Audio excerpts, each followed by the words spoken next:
Good afternoon. Welcome to the 9th Annual Lindley Lecture on Law and Comics, sponsored and presented by the San Diego County Law Library.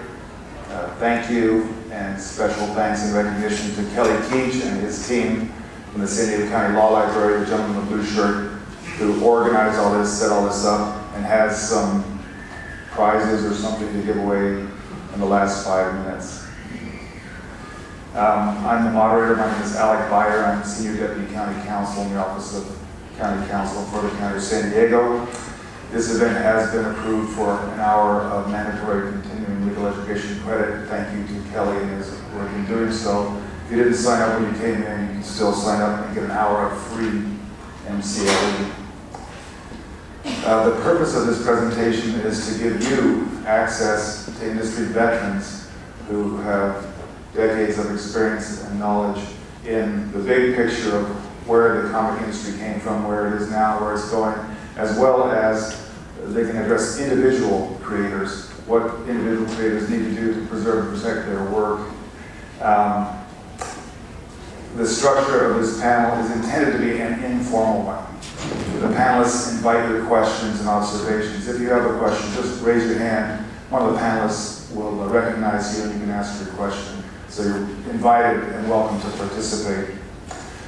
We have, on our panel, we have an artist who is also an entrepreneur and a writer.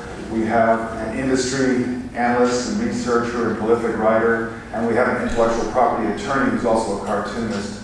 So we have extensive experience up here for you to access. The creative force here, the artist, the writer, the cartoonist. In the center there is Batton Lash. Batton Lash. He started publishing comics in 1979. The cult comic classic Wolff and Byrd, Counselors of the Macabre, started in a Brooklyn newspaper in 1979 and was picked up by the National Law Journal. After that, it ran for years, and it's still going. He's still working on it.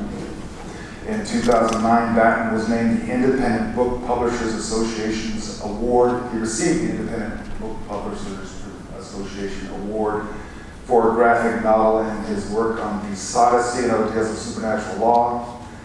He's also written for Underdog. He's written Archie miniseries novels. He wrote for Bongo Comics. He wrote some Radioactive Man stories. He's currently he has a creator-owned strip called The First Gentleman of the Apocalypse that he's working on now.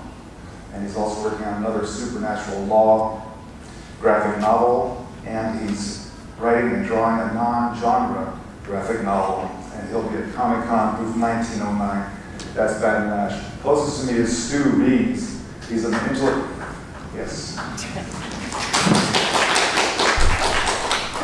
property attorney and a cartoonist, UC Berkeley alumnus and Harvard Law grad.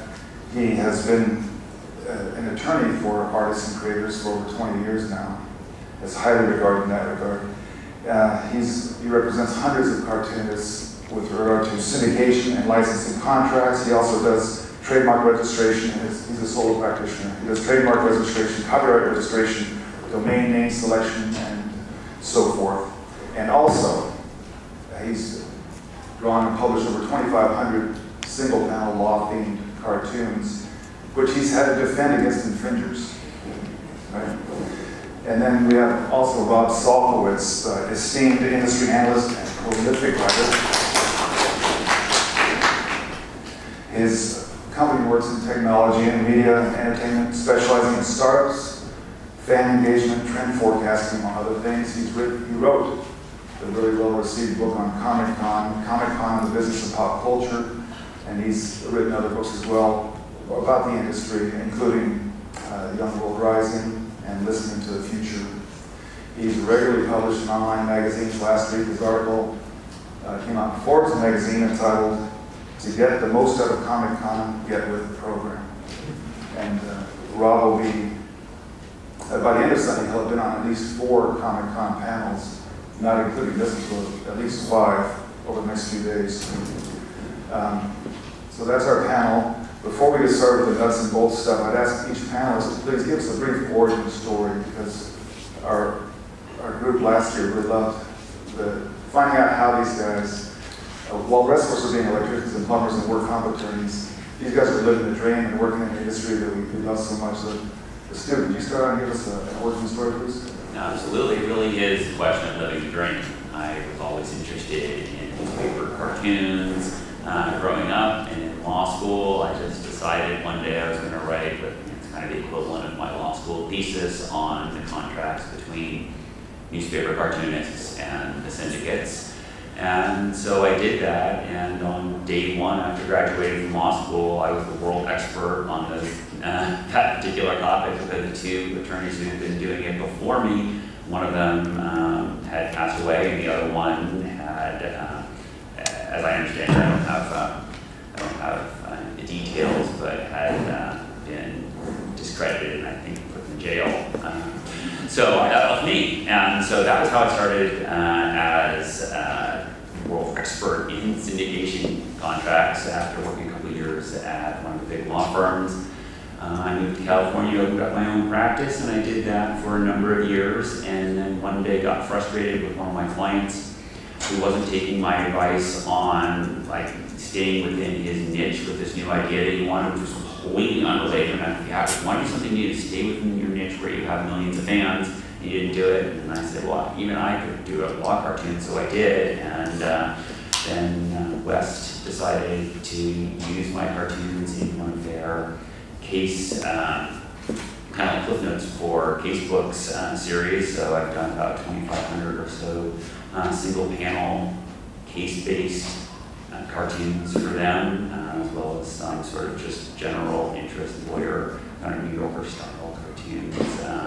And I retain all of the republishing rights, and so I have a website that's kind of like Law Cartoons, iTunes, and so people who are giving legal presentations like this one want to spice it up a little bit, will license the cartoons and professors, and so I have this amazing dual practice of representing hundreds of the nation's cartoonists, both syndicated, web, greeting cards, children's books, pretty much anything that has funny pictures and words I work on. And then when I'm not busy doing that, I'm writing my own. So it really is a question of just deciding to do something that is fascinating to you and seeing the opportunities that arise and taking advantage of those. And getting lucky.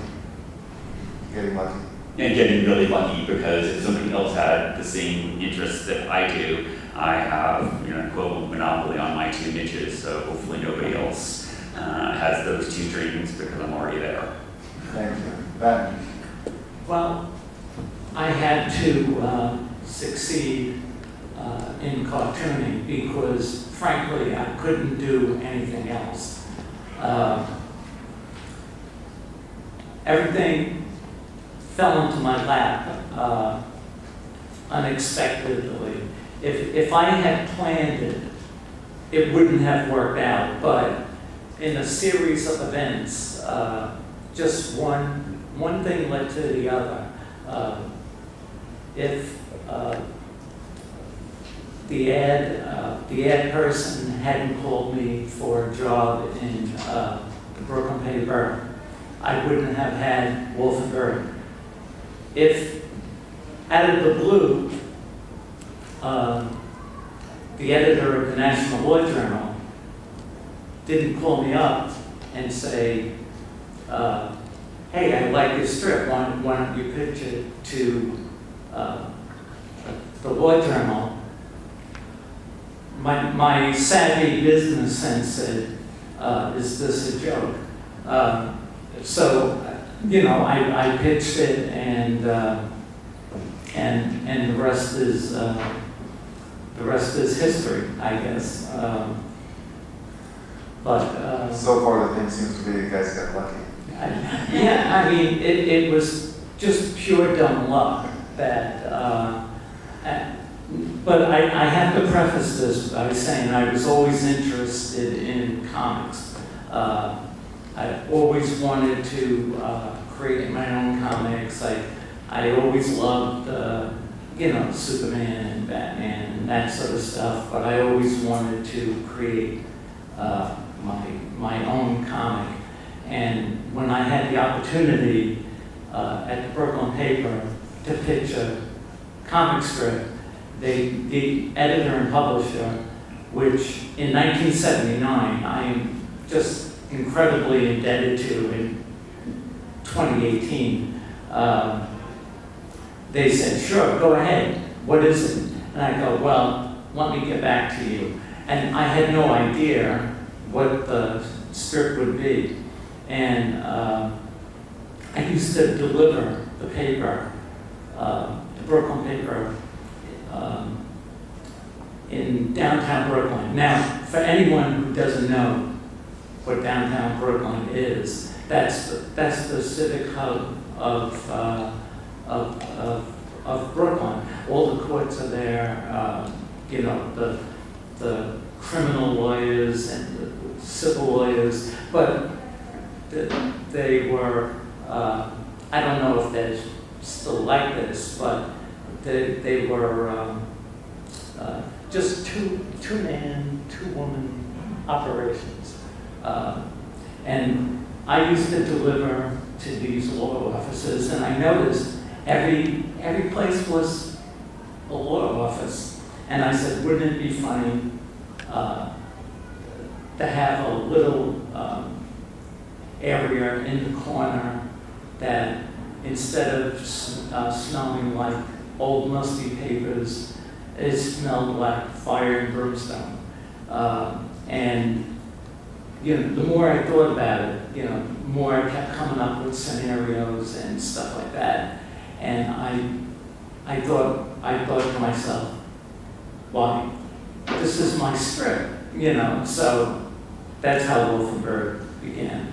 And as far as my other things went, I was lucky enough to meet Jackie Estrada. You know, like I said, I was very, very fortunate in my life. Thank you. Rob. So at this panel on law and comics, I'm the guy on the panel who is neither an attorney nor a cartoonist. I'm probably best described as a sailor of things about comics. My origin story is pretty pedestrian. There's no radioactive spiders involved or anything like that. As a kid growing up in the 70s, I was very into comics, and to the point of obsession, and not just to read them, but to know everything about them. And the information was a little scarce on the ground, so it's like I was a voracious consumer of all this stuff. And my parents were like, you're a smart kid. Why are you filling your head with all this nonsense? Like, you should go out and you should write books or be a college professor, or get into technology, or do something important and interesting and lucrative that's not this silly comic stuff. So unfortunately, as I got into my teen years, I started to heed their advice and drifted away from all of this stuff, and I got into doing multimedia development and video games and things like that, some of it on the technology side, some of it on the business side, doing some tech startups in the 90s, stuff like that. And I realized at one point that a lot of the inspiration and imagination that I was getting, it was really firing my enthusiasm and interest, and frankly my aptitude for picking up interesting new things about multimedia came from my early experience of reading comics. And I thought, I should probably get back into these things. I need to sort of get in touch with what's going on, because there's a lot of good stuff coming out at that time. And at one point, I think I got the idea to come down to San Diego Comic-Con, because I had always heard it was good, and I had never been here. It was 1997, and I went out and it was the middle of June sometime. I booked a hotel for $70 a night. I got a plane ticket, I came down, I walked up to the ticket window and bought a 4-day pass, and walked into the convention center.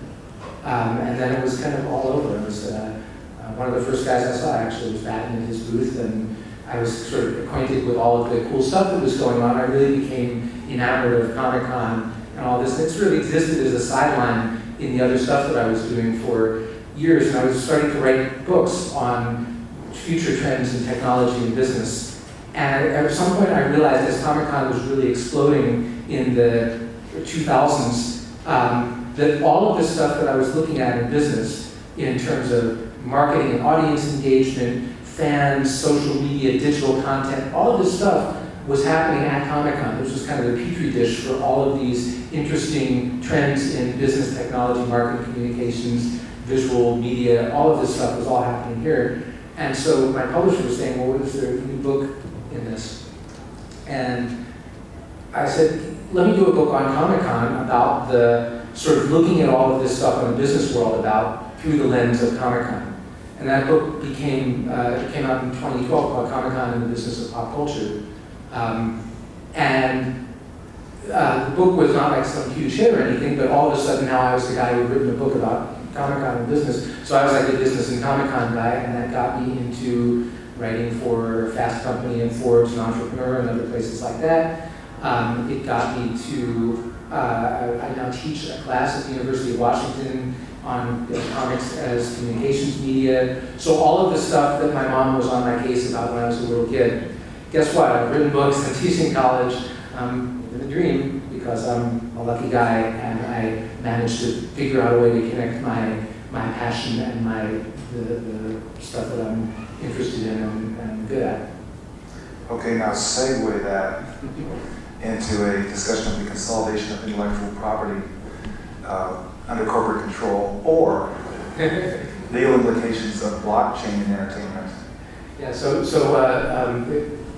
people have been soliciting the topics that we should be talking about in this at this event, and so there's a whole bunch of things that are relevant to the law that are taking place in the comics industry.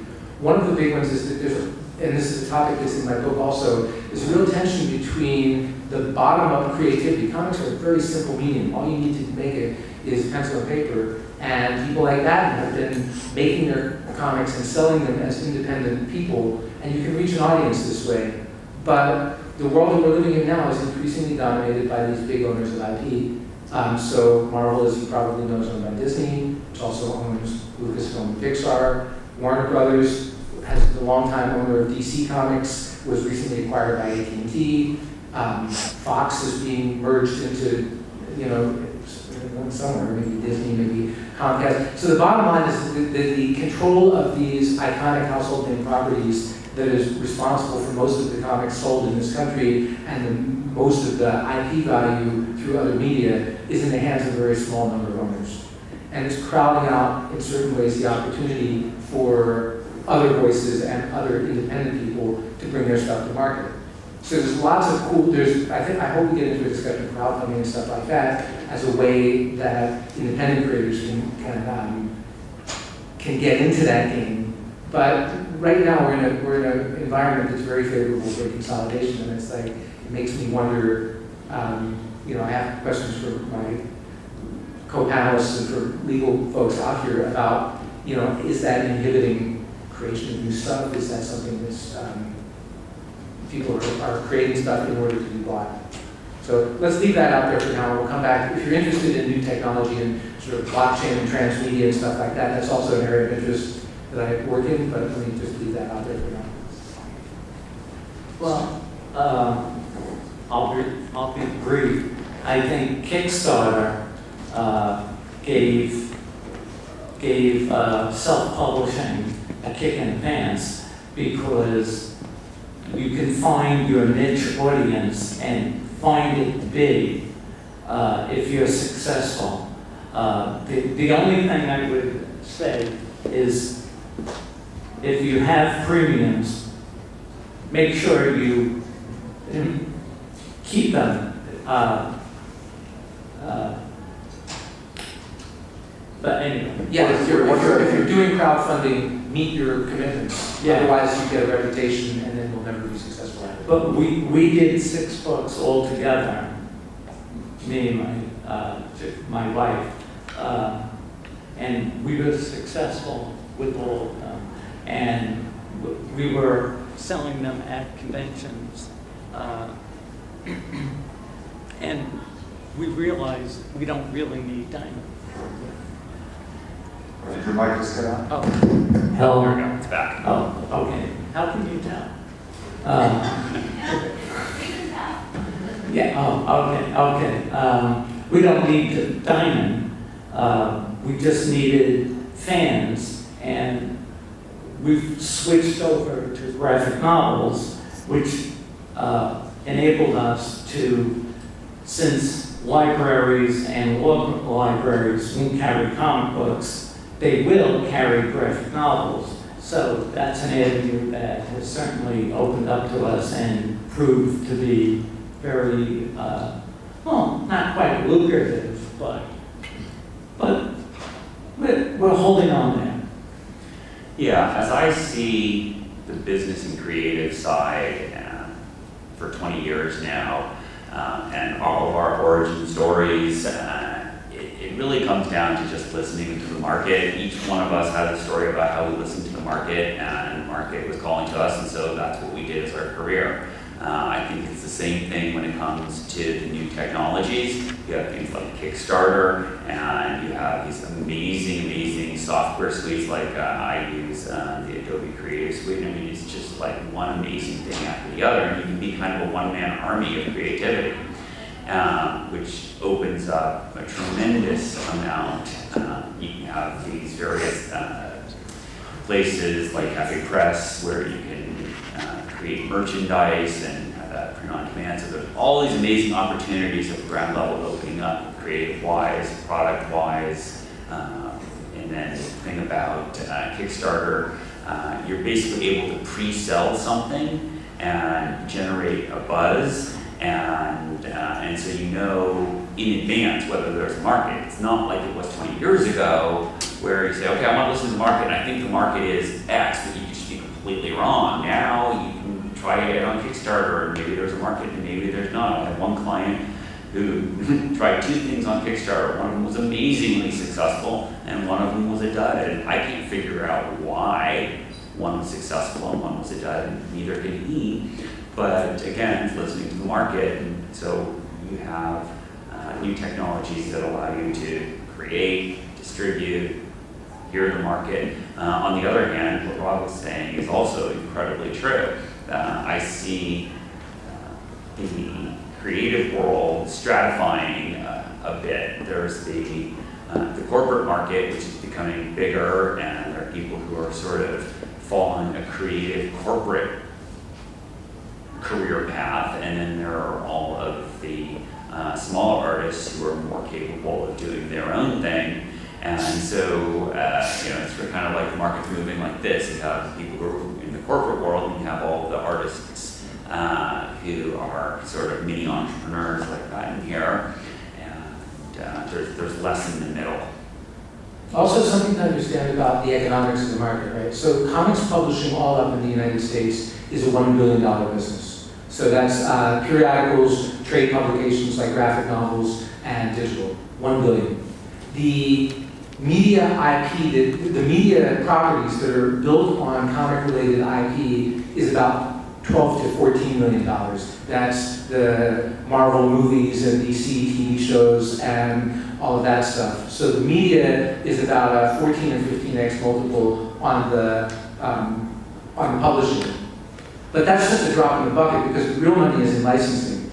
Because the character licensing is about a $140 billion business. I'm not sure if that's US or worldwide, I suspect that's worldwide, but that's still a magnitude up. So the poor guy sitting at his drafting board creating the character and is making a little bit of money through the publishing rights, that if you don't control the media rights beyond that, or the image rights to that character, you're missing out on the main commercialization potential for that. Because if you want your character made into a Funko Pop to sell 20 million things at gas stations and Walmarts and things like that, that comes through the second and third level deals that you're going to make off of it.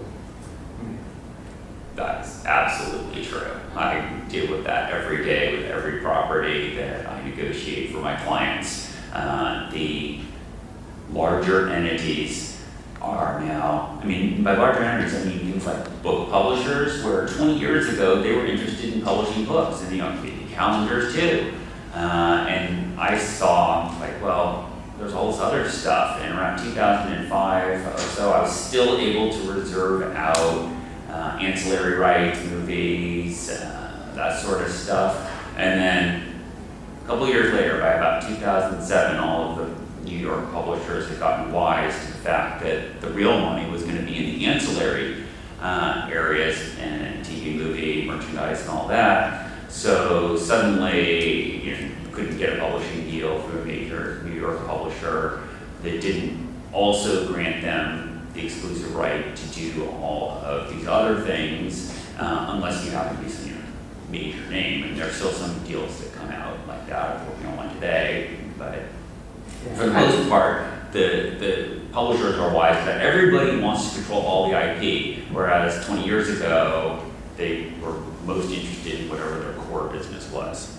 Well, the catch-22 here, and I'm sorry, just quickly, is that nobody wants to read stuff that's created in the first instance to sell toys and t-shirts. I mean, that's like crappy storytelling. So, like, the people who want to tell the stories aren't thinking about the, you know, and who are successful at the storytelling side of it, you know, only get lucky if their stuff catches on. The people who try and calculate and figure that stuff all out at the beginning are probably not going to get past the first rung on the ladder. So it's kind of a weird situation. The cart before the horse. Yes.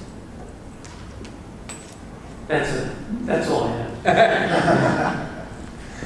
You teased us, Rob, with a reference to crowdfunding. Yeah, I did. Well, I know that Batton has been very successful in the crowdfunding stuff. And so is anybody here familiar with the term crowdfunded equity? Right? So crowdfunding is basically you have a project and you say, hey, give me money to make this project and I'll sell it to you when it's finished, you get a copy and you get some other thing. Crowdfunded equity is we're trying to sell shares in a company through the same measurement. So crowdfunding is extremely successful, especially if you're good at it. If you do what you say you're going to do, you deliver what you say you're going to deliver, you get to do it again, and you can make pretty good, you can sustain yourself as a creative professional that way. Right. Yeah, Unfortunately, basically pre-selling your book so that you have somebody who funds the development.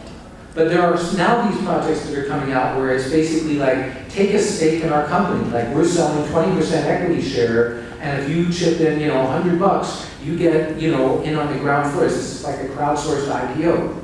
Sounds like a great idea. It's very, it appeals to the sort of deregulated, let the market decide way of doing things.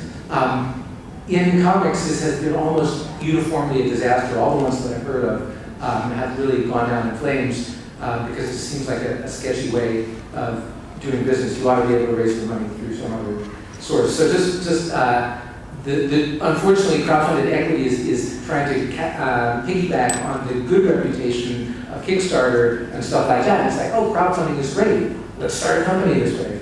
And it's a little bit different. Have you guys had any experience with that? Or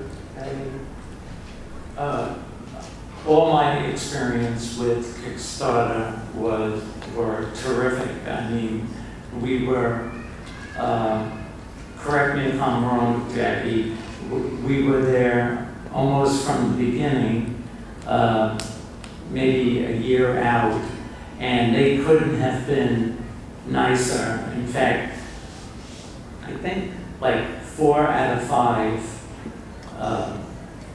projects that we did was the feature book. So that helped us a lot, and lots of people who never read the comic, certainly never read Supernatural Law, said, this looks interesting, let me check it out. And now they're fans. So, well, what I can say about it is that from the business and legal side, I see every day, I've done a fair amount of deals with Hollywood studios, and it's really, the money that runs the show. And so the idea of figuring out a way to let new players in for the funding is, there's an attractiveness to it because, in a typical Hollywood deal, if you have somebody who's a fairly unknown writer but has created an attractive property, the money people get a huge chunk. Then, the famous director or actor get a huge chunk. and the sliver that's left over for the town, so much smaller than you can possibly believe, unless you've been through the process. You have some actor who's never heard of your thing, but show up and work for a little while and make millions of dollars, and you end up with, $150,000, a tenth of 1% of the money. So there's a huge need to have a way for the vast numbers of people in this country who are fans to direct that money to the creatives without having to have it funneled through the money people in Hollywood or a major player out of New York in the book industry. But I do completely agree that this is not it. The problem is that securities laws, even if they're relaxed to allow things like this, the complication from a legal perspective in protecting people's interests and getting full disclosure and all of that, you just have too many people involved. Any one of whom, if they were disgruntled, could rack up tremendous legal fees. So, I hate to come down on a possible way of funding like small businesses to go out and hire artists or what have you. But I just don't see how the current legal and business structure allows it to be successful. So I haven't done it because I wouldn't be involved in it, but I can completely see how good intentions implode when faced with reality.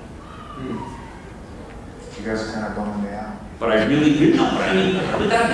But to have one fail, one new idea that's out there trying to fix something important that failed. I don't view that. So what? We don't do that. Kickstarter's success and Cafe Press and all of their clones and all the different versions and the Adobe Creative Suite and all of the other creative tools out there. We have so many successes for technology enabling artists, businesses, all of that to start and grow. I come out of the traditional print media world of newspaper comics, editorial cartoons, anthology book publications like the old Calvin and Hobbes books. I come from a world of dead tree media. I have enough gray hair to remember those days clearly, and it's uncomfortable to be facing the new world. And it's super frustrating when something comes along with a big idea that I just didn't understand why anybody would want to do that, like Facebook. So I can be spectacularly wrong, and when I'm wrong, I don't worry about it. I just pick myself up and adapt to that new technology. And so what? Crowdfunding of equity of new businesses probably isn't the way to go, but there's so many other success stories about how technology and new business models are making. Maybe not getting rich. Maybe we aren't getting the $140 billion. But I have a lot of clients who they used to be people who would be syndicated and they'd make $50,000 or $100,000. Well, they're out there doing this new stuff and they're still making $50,000 or $100,000 or $150,000. So if the goal is to get rich, then the big publishers and the mega conglomerates seem to be taking that money. But from my perspective down in the trenches, these new technologies, business models, are allowing people to still make a good living doing what they love, which, getting rich is nice, but being able to do what you love all day, every day, and earn a reasonable living is also pretty cool. Yeah. Can I say something? I'm sure I'm older than both of you, but I remember the 10 cents comic book, the 32-page comic. But today, the 32-page comic book costs $4.99, and it's a dinosaur. Now, I love those old comics, but I'm embracing the new technology. Unfortunately, there was a glitch in our webcomic that couldn't be avoided, but we'll have it up and running soon enough. But in the meantime, we're going to graphic novels. And like I said, I love the old comic books, but you gotta change with the times. Right, well, one of the things that's been really funny is how people like rush to the ebooks, and then all of a sudden with all the webcomics and they were out there and they had these huge audiences, and they realized they could fund the creation of the hard copy books which people wanted, and so you had all of these web comics and web cartoonists being born in the digital world and then using the ability to self-publish to go right back to the dead tree media, because people still wanted that too. Well, we're in a flux now between digital and dead tree media. You go from digital to print, but I think that's going to change maybe in 10 years or 15 years when the millennials have come of age and they don't need the, who knows what's going to happen, but. Well, one of the interesting things about comics like the Dead Tree comics had an interesting property. Around the middle of the 1960s, people started realizing that these were sequentially published, they were numbered, and stuff happened in them that was important later. And if you missed an issue, then you might not know, a few issues down the road, they would refer back to that story. You'd be like, wait a minute, I missed that, and I have to go track it down. It was out of print, you couldn't find it. So it created this secondary market of people who would go and buy the old comics and resell them for more. And so people started to collect these things, so the collector instinct fired a lot of the, like when I was first starting to read comics in the 70s, this collector thing was a big deal. And we'd go to conventions, and even to this day, I mean, there's still these, plenty of people there to sell old comics and buy and sell old comics. But the value of it was that they were scarce. If you didn't get that issue, it wasn't going to be reprinted necessarily, it wasn't going to be in a trade book, it certainly wasn't going to be digital because the thing didn't exist. So toward the 80s and 90s, this kind of got out of control, and the publishers were putting out books to service collectors who were buying them without reading them, and that created kind of a bubble that destroyed the market. Along comes digital, and digital has none of these problems of, you'll never miss an issue because it's always in print. You go to Comixology or one of these other platforms, and you can get any of, 150, 200,000 comics in their inventory with just a click.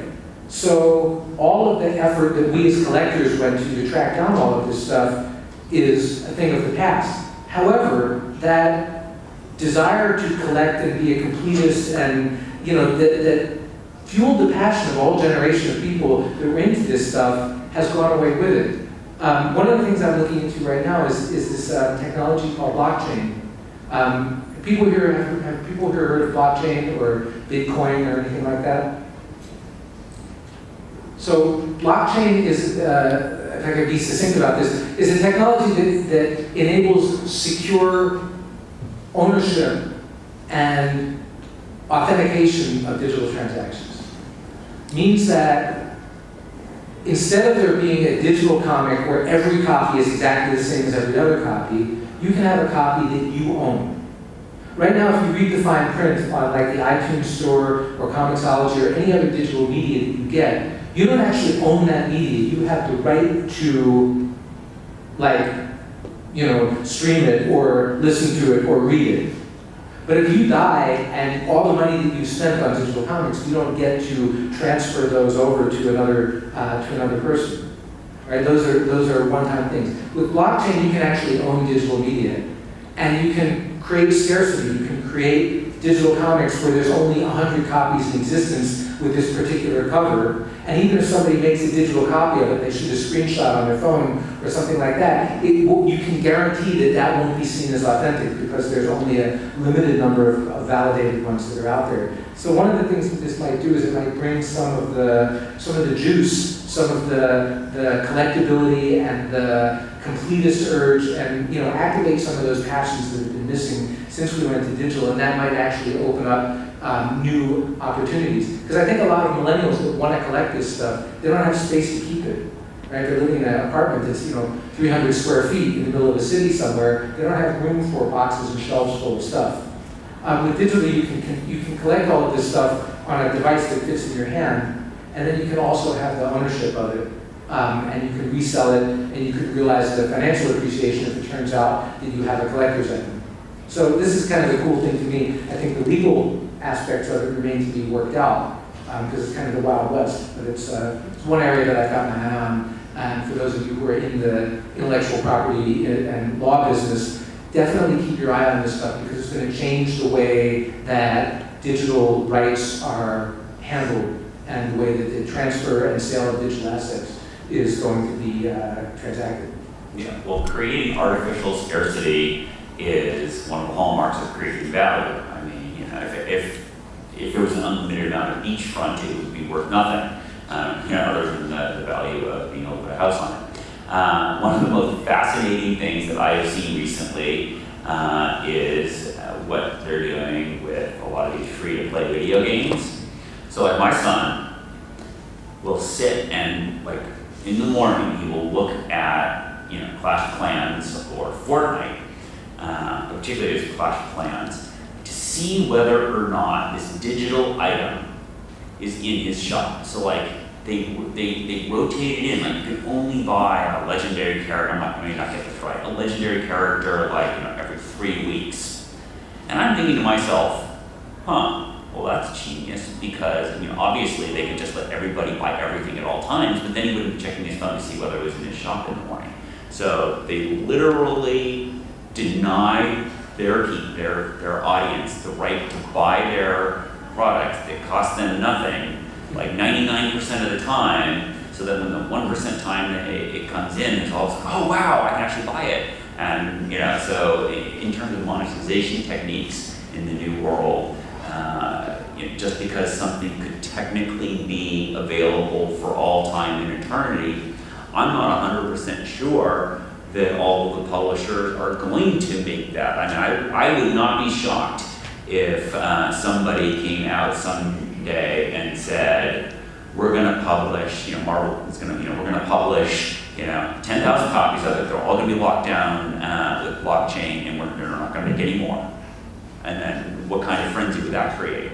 Yeah, I mean, I think it's going to go in book. The way book publishing works is you've got the trade edition, which is the one that goes into multiple printings and nobody cares. And then if you've got a book that is interesting, maybe you'll do a limited collector's version that's like the hardcover with a leather binding. Maybe it's signed, maybe it's numbered, or something like that. So the people that just want to read the damn book, put it out there and you buy the trade edition. The collectors get the deluxe version. Well, that's already started with the IBW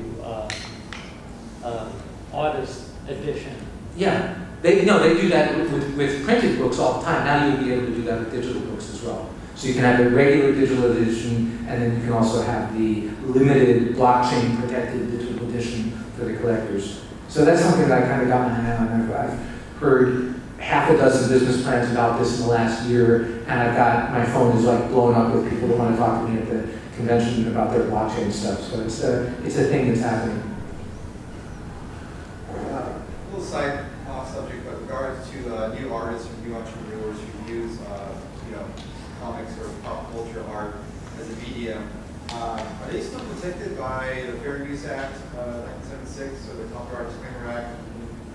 And so how is it being, what's your opinion on that, and how is it being used to protect new artists and so forth? Well, I do parodies all the time under fair use, and I haven't gotten a complaint yet, so go for it. No. It's, I mean, what he's doing is, you know, if it's an actual parody, yes. But if somebody has some IP that you want to use, just because you think it's okay, if it's not actually a parody, then you can't. I mean, you know, fair use is a multi-step process of analysis. There are people whose, you know, lawyers whose entire job it is to make those calls, and they try to make it simple enough for general, you know, artists to understand, but stay on the safe side. Don't, I mean, so one example is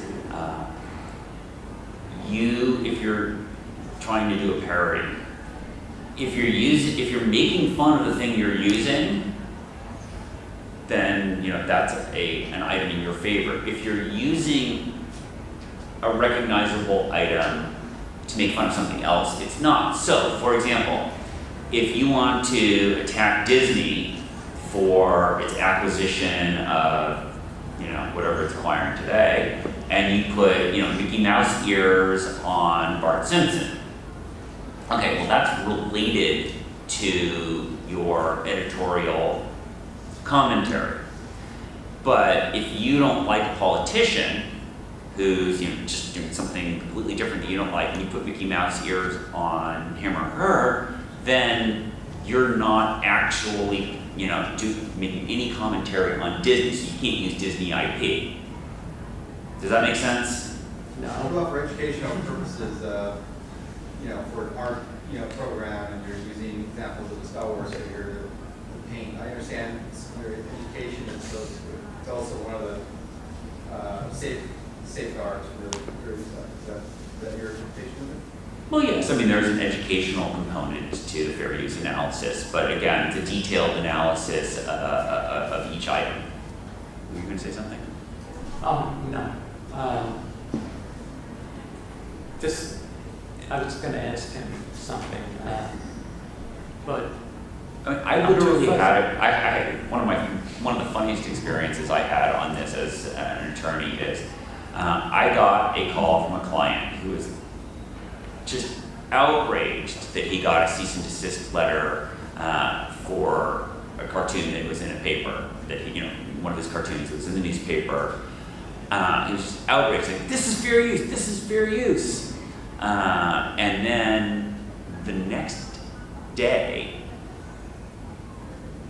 he called me with a question about one of his son's use of intellectual property that was the exact opposite side of the fair use analysis.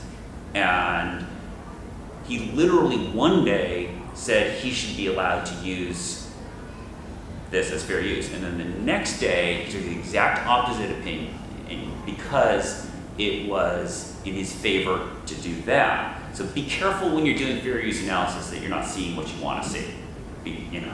Look into the details. Yes?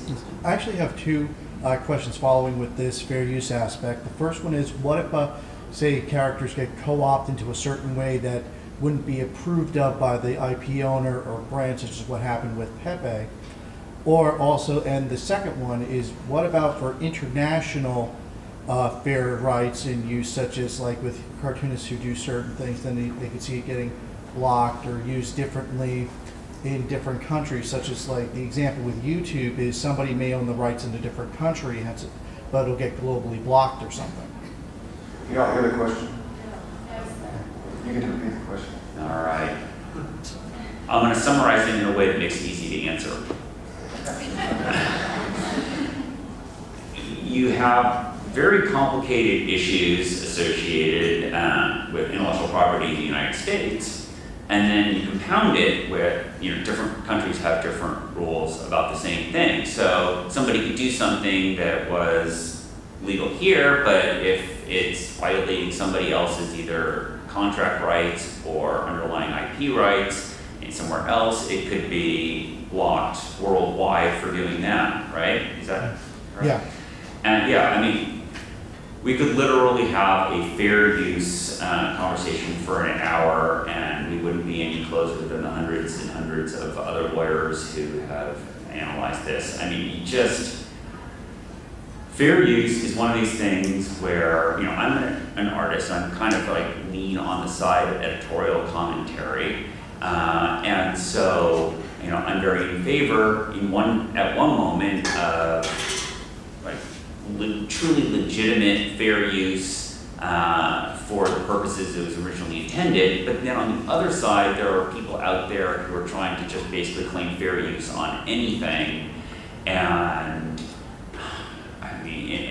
that's an extreme that even though I generally favor artists being able to be creative, I have to pull back and say, well, if I favor you being able to do your thing in your educational class, what you're saying is you shouldn't pay the artist. It's so brutally complex, I don't even really know where to begin in a conversation, on a short panel like this. I'll be happy to. And one of the examples that you mentioned was this character called Pepe the Frog, who originated in an alternative publication in 2005, 2006, or something like that, created by this very sort of, laconic, easygoing, like, young cartoonist, and it got appropriated in the last couple of years to be the mascot for the far right. And you probably see it on the Twitter handles of a lot of these, very aggressive alt-right people online, very much against the wishes of the creator of this. He tried to solve this a couple of different ways. He ended up killing off the character in the comic book and making a very big press statement about the character was dead and stuff like that. Now I think he's finally starting to go after the people on individual use basis. But it was, he was basically horrified that this is very much not his perspective on this, and the character that he created, achieved this notoriety because it was hijacked by people that were completely in a different wavelength than him. So that's one of them. It's funny. It's interesting you mentioned that. Was there another question? Yeah, on the fair use, I have to admit, I practiced in a law firm for about 5 years that represented the Academy of Motion Picture Arts and Sciences, protected Oscar, and they did Disney, and they did Mattel, and they did other big companies, and they went after anything close to their characters, any intellectual property, with such aggression that from me, I'm not giving legal advice, but I'm like, I hear Star Wars, I hear Disney ears, and I'm like, people, the way they go after them, I mean, these are big clients for these companies. Used to have like little samples of lookalikes. So that kind of scares me when I hear. Right, that's why I'm saying incredibly Is it careful. necessary for IP owners to aggressively police the use of their stuff like that in order to protect their trademark? I mean, if you don't do that, is you putting your trademark at risk? Yes. Okay. Yeah, I mean, there is just endless ink has been spilled over this issue. But I guess the way, as an artist representative, I mean, half the time I'm trying to say, well, my client should be able to do this is fair use, and half the time I'm saying to the person who's appropriating it, that's not fair use. So the real question you have to ask yourself is, if you were on the other guy's side, how would you view it? I mean, is it really fair use? I mean, ask yourself the tough question before you just go ahead and use somebody's work as fair use. Because sometimes it is. Sometimes it's truly legitimate. Sometimes you're putting Mickey Mouse ears on a Marvel character, and and if you do that, and you're doing that to make fun of of something related to Disney, in which case you're completely golden, no problem. That's squarely within fair use. But most of the time, you're not, when you're using a Disney character, really truly making commentary on Disney. You're just using a Disney character because you think it's cool. There was an interesting case, high-profile case of this that was litigated last year that some of you may have heard of because it deals with a beloved local institution. Right? People here familiar with the Comic-Con case, I'm not a lawyer, but I covered this case very closely in business publications because it has wide-ranging implications. I'm talking about the Comic-Con trademark case where Comic-Con International actually sued Salt Lake City, then known as Salt Lake City Comic-Con, for infringement. And Salt Lake City's defense was, everybody calls their event Comic-Cons, it's a generic term. Comic-Con International is trademarked only because it has a hyphen in it. And they did not sufficiently police their intellectual property, and so even if they do own it, they didn't crack down on anybody, so why are they picking on us? And that case was won by Comic-Con International, which now holds the trademark to Comic-Con and all of its permutations with a hyphen, without a hyphen, as one word. And the reason for that is this event is so high profile that most people think that when there is a Comic-Con in their city, if it's New York Comic-Con or Emerald City Comic-Con in Seattle or Knoxville Comic-Con or whatever, that it's run by Comic-Con International, that it's a franchise of this particular event. So if they put on an event that sucks, Comic-Con International is the people that bear the reputational hit on that. So I think they sort of bore that in silence for a while, but the Salt Lake City people kind of went out of their way to, and they're in the discovery, they found all kinds of stuff about how they had intentionally, Comic-Con has made this great brand and we can just get in there and use that. And so there was a lot of incriminating stuff in that. And because the plaintiff, or because the defendant in this case was in such a bad position, Comic-Con prevailed even though they didn't win damages that they were asking for.